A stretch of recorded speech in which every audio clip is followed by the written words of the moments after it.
जय जय राम कृष्ण हरे, जय जय राम कृष्ण हरे.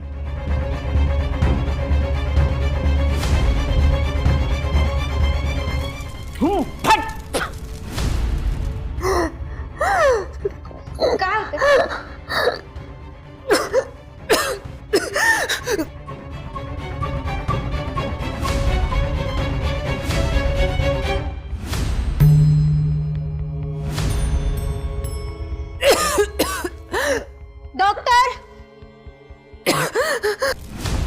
श्रीकला बास कर.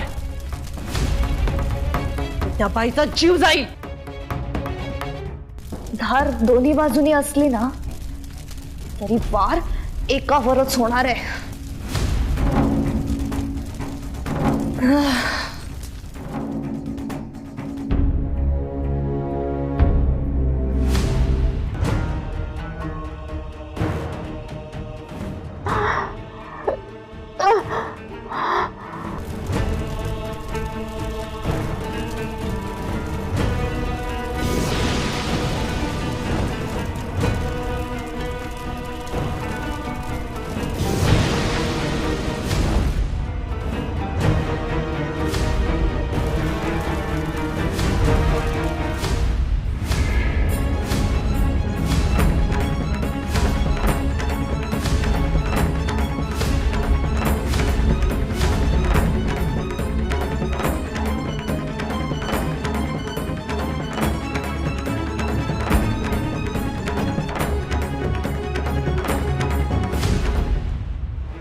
जय जय राम कृष्ण हरे, जय जय राम कृष्ण हरे.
तळतळतळतळतळाट.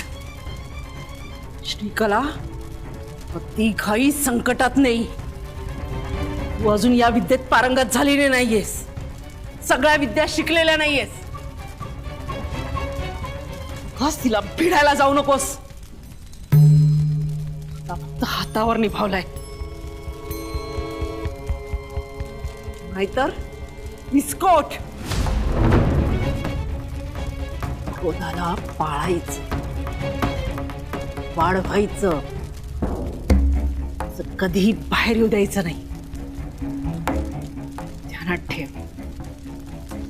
तू ज्या इंद्रायणीला टक्कर द्यायला निघालीयस ना तुझ्या मागे खूप मोठी शक्ती आहे. आधी तू तेवढी शक्तिशाली हो आणि मग तिला अद्दल घडवायला जा. नाहीतर विस्कोट. मी त्या इंद्रायणीलाच काय तिच्या जवळच्या कोणालाही सोडणार नाही. सगळ्यांना संपवणार.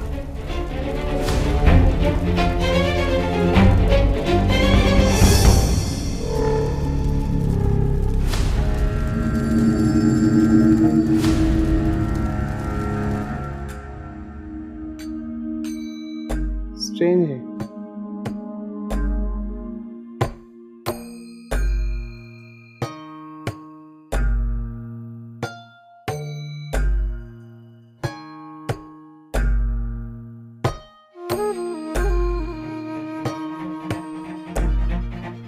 डॉक्टर, माझ्या आईची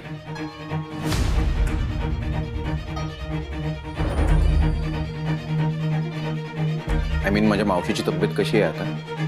फरक आहे आता. मावशी, नारायणताईनं भाताची पेज पाठवली. डॉक्टर, पेज दिली तर चालेल ना? खातेस थोडीशी?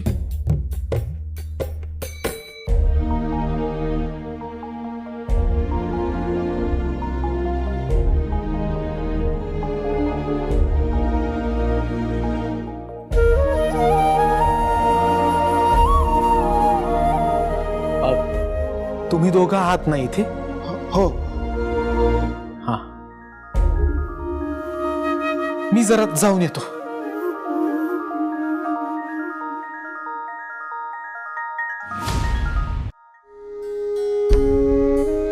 डॉक्टर साहेब, नमस्कार. मी व्यंकट दिग्रसकर. नमस्कार. ते शकुंतला. हे बघा डॉक्टर, कुठल्याही प्रकारचा मोठा धक्का पचवण्याची मनाची तयारी करून मी तुम्हाला काहीतरी विचारतोय. तुम्ही सुद्धा कुठलाही आडपडदा न ठेवता जे जसं काही असेल ते खरं खरं मला सांगा. कशी हो नेमकी आता शकुंतला? त्या बऱ्या आहेत आता, पण तुम्हाला का वाटतं असं शकुंतलाजींच्या बाबतीत? आणि तुमचा मुलगा देखील डॉक्टरच आहे ना, सो डोंट वरी.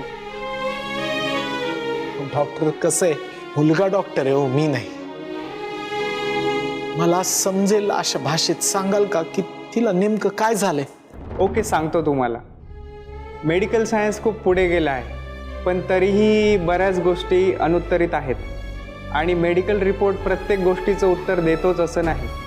ॲक्च्युली काय आहे, शकुंतलाजींच्या सगळ्या टेस्ट नॉर्मल आहेत, पण हे जे सडन चेंजेस होत आहेत, इंटरनल ब्लिडिंग होतं आहे, त्यांना श्वास घ्यायला त्रास होतो आहे, असह्य वेदना होत आहेत. It's quite strange. आपण एक काम करूया, त्यांना 1-2 दिवस अंडर ऑब्झर्वेशन ठेवू. तुम्ही तोपर्यंत जरा धीर धरा.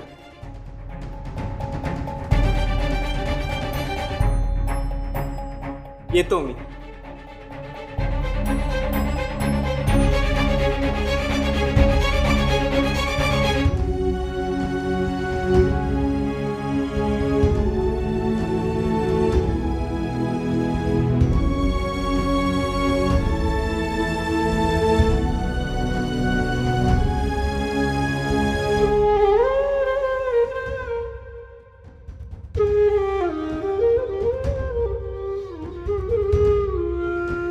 विठुराया, शकुंतला आता बरी आहे याचा आनंद मानू की तिच्या तब्येतीचं नेमकं निदान होत नाहीये याची काळजी करू?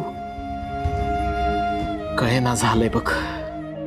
आता अशा परिस्थितीत काय करू ते तू सांग बाबा. राम कृष्ण हरी.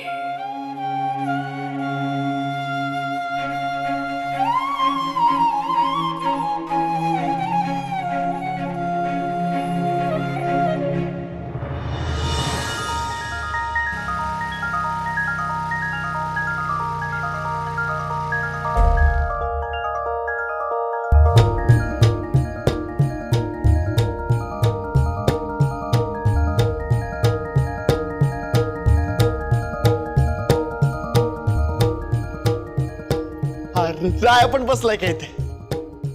काकी बऱ्या आहेत ना आता? तू स्वतः तुझ्या डोळ्यांनीच बघ. आता त्रास नाही होते ना त्यांना? अगं शकुंतला काकीला आता बरं वाटतंय. परफेक्ट एकदम ती.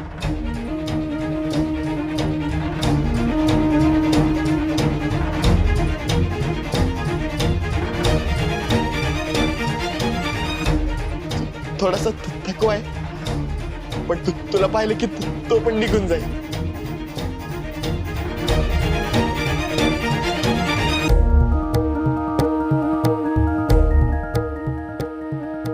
विठुराया पाठी राखा.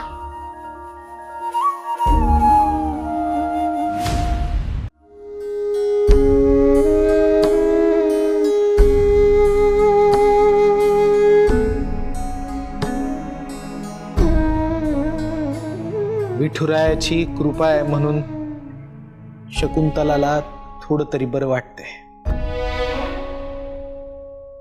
नारायणीने आणलेली पेज तिनं प्यायली. आदुक्षजन गोपाळशी थोड्या वेळ गप्पाही मारल्या. म्हणजे आता त्रास नाही झाला ना त्यांना? नाही झाला असंच म्हणायचं. म्हणजे अगं गोपाळानं आधू तिला भेटायला आले त्यापूर्वी तिला अचानक परत त्रास सुरू झाला. मी तर घाबरूनच गेलो. असं कसं काका? आम्ही भेटायला आलो तेव्हा तर सगळं नीट होतं. अचानक कसं काय? मला सुद्धा तेच समजत नाही. डॉक्टरांना बोलवलं. डॉक्टरांनाही विचारलं की असा अचानक तिला त्रास कसा काय सुरू होतोय.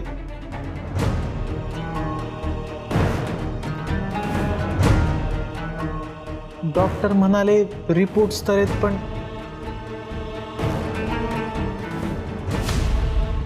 श्रीकला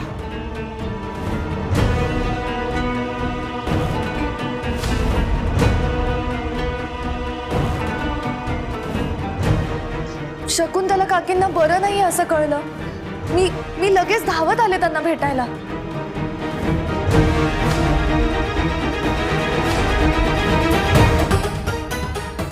श्रीकला, हाताला काय झालंय ग?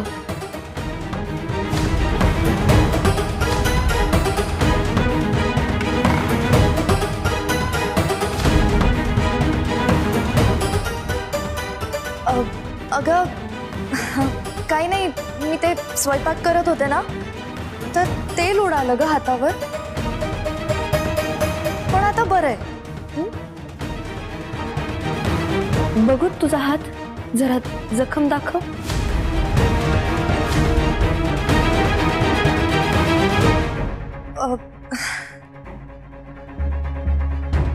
अगं राहू दे ना, बरी होतीये ती जखम आता.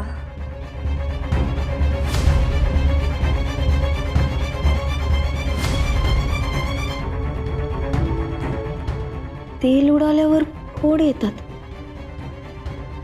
ही जखम भाजल्यासारखी वाटतेय.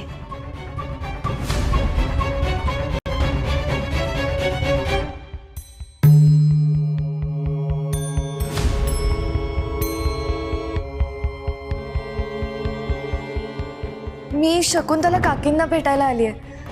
मी भेटून येते हा त्यांना. नको.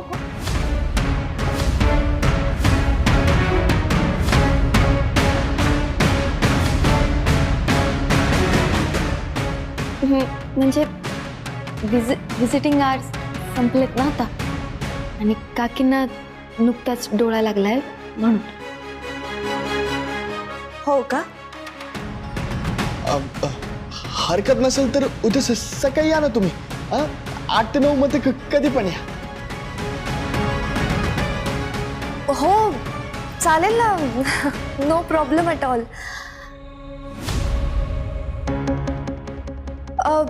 बाय द वे, मी फळं आणली होती शकुंतला काकींसाठी. हे घ्या, त्यांना नक्की द्या हा. ह्याची काही गरज नव्हती.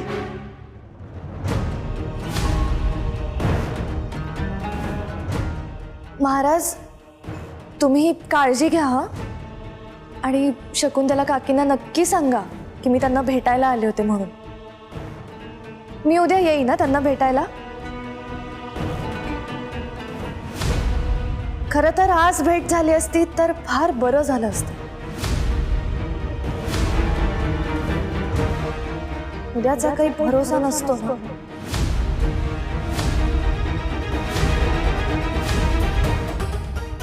Anyways, take care. भेटूया. येते मी. श्रीकला थांब. आधू, अरे रात्र खूप झाली. तू श्रीकलाला सोडून घरी.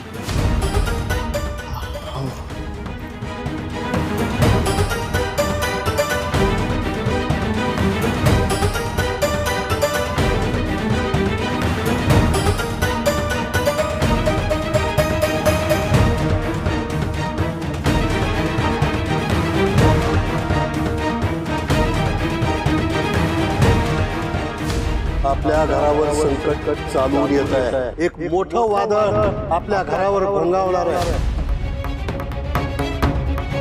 तू या घराचे रक्षण करतेयस.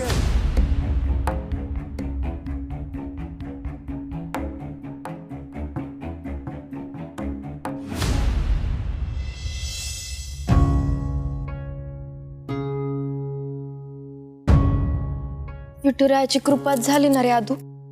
शकुंतला काकीला बरं वाटतंय आता. अचानकच तब्येत बिघडली अरे त्यांची. असं असं कोणतरी गळा दाबल्यासारखं वाटत होतं त्यांना. श्वासच घेता येत नव्हता. मी आणि नारायणीताई खूप घाबरलो होतो. आम्हाला सुधरेनाच काही. नुसतं रडू येत होतं.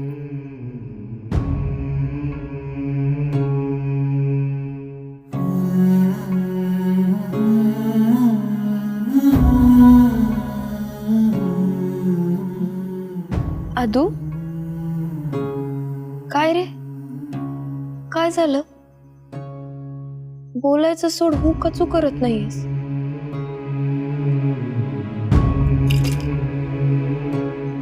शकुंतला काकीला बरं वाटतंय याचा आनंद तर आहेच मला. पण इंदू, तुझं वागणं पण काही बरोबर नाही वाटत आहे. मी काय केलं?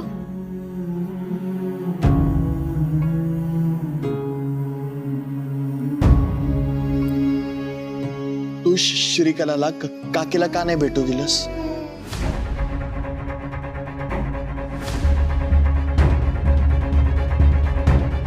अगं तिला थोड्या वेळ काकीच्या बाजूला बसू तरी द्यायचं, किंवा दुरून तरी बघू द्यायचं.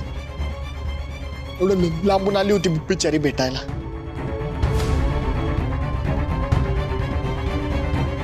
आणि इंदू, तू तिची माफी पण मागितली होती ना. मग आता या बागण्याला काय समजायचं? हे बघ आदू, मला जे योग्य वाटलं ते मी केलं. श्रीकलाला भेटल्यावर तू अस्वस्थ होते इंदू, हे साफ साफ दिसून येत. हो, होते मी अस्वस्थ. का कुणाच ठाऊक, पण होते मी अस्वस्थ. आदू, ती आपल्या भोवती असले की त्रास होतो रे मला. तिच्याकडून अशा नेगेटिव्ह वाईब्स येतात. हे तुला 100 वेळेस सांगून झालंय माझं. इंदू, तू 100 वेळा हेच म्हणतेय की श्रीकला वाईट आहे म्हणून. कोणाबद्दल एवढं जजमेंटल असणं पण बरोबर नाहीये इंदू. जजमेंटल? यादी झालीये का मी? यादी केलंय का मी कुणाला जज? हिच्या विषयीच वाटतंय म्हणजे मला काहीतरी. इंदू, बस बस. मला या विषयावर काहीच बोलायचं नाही. मी झोपतो. आदू,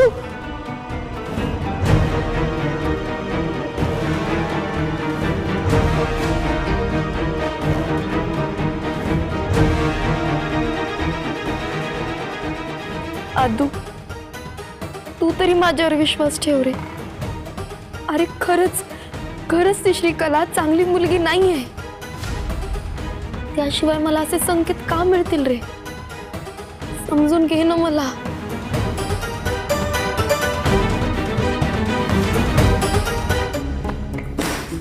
ती इंद्रायणी मला शकुंतला काकीला भेटूच देत नाहीये. आज जर ती भेटली असती ना तर माझ्या हातातून सुटली नसती ती. अति घाई करशील तर संकटात जाशील. पुण्याची ताकद अफाट आहे त्या दिग्रसकरांच्या घरात. ती करशील तर 12च्या भावात जाशील. ए रत्ना, आवाज वाढवल्याने सत्य बदलत नाही. तुझ्या वडिलांना माहितीये तू माझ्या वडिलांना वाचवलं, ही विद्या शिकवलीस, सगळं माहितीये. अजून सगळं शिकवलेलं नाहीये. खूप साधना करावी लागेल. कच्ची असतो अजून. ऐकून घेतीये ना, म्हणून जास्त डोक्यावर बसायचं नाही. हा,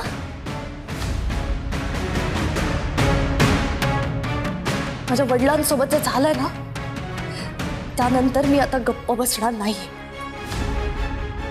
आणि तू जरी मला विद्या शिकवली असलीस ना तरी 100 पटीने अभ्यास केलाय मी. त्यामुळे मला कच्ची म्हणायचं नाही. मान्य. शकुंतलाबाई तर माझा वार कधीही फुका जात नाही. त्या शकुंतला काकीला आई म्हणते ना ती. तिच्यावर वार म्हणजे इंद्रायणीवर प्रहार. बघच आता मी काय करते ते.